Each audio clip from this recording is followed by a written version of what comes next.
各位主內兄弟姊妹，今日係復活節8日慶期星期2，我哋為慶祝主基督復活嘅同時，亦都特別追念我哋可敬嘅教宗方濟各，同埋我哋可敬嘅主任司鐸劉德光神父，祈求復活嘅主帶俾佢哋永生嘅賞報。因父及子及聖神之名，阿們。願天父的慈愛、基督的聖寵、聖神的恩賜與你們同在。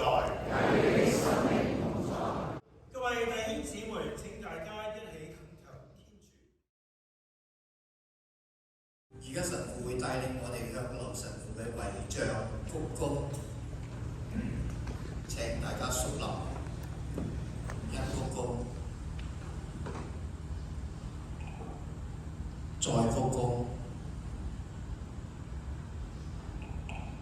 三鞠躬。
我哋領受咗基督嘅聖體聖血，充滿住永生嘅希望。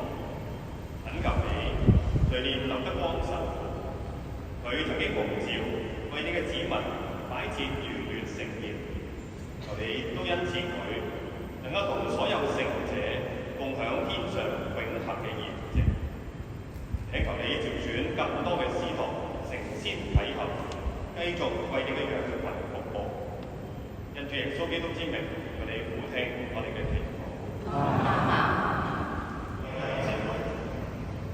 劉德光神父走過嘅路，我哋都要走，就係經過世上嘅旅途，完成上主交託俾我哋每一個人嘅使命，安慰天下。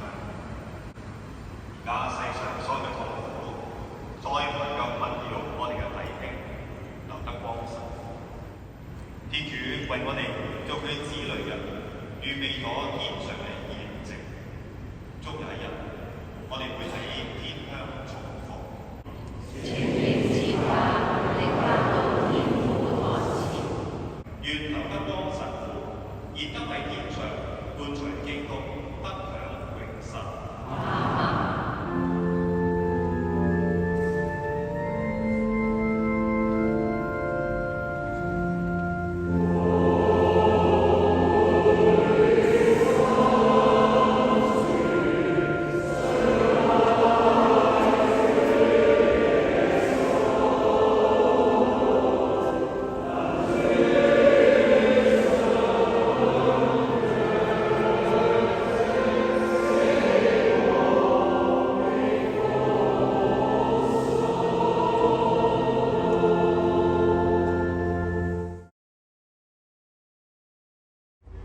聖母瑪利亞，求你現在和我們臨終時，為我們罪人祈求天主。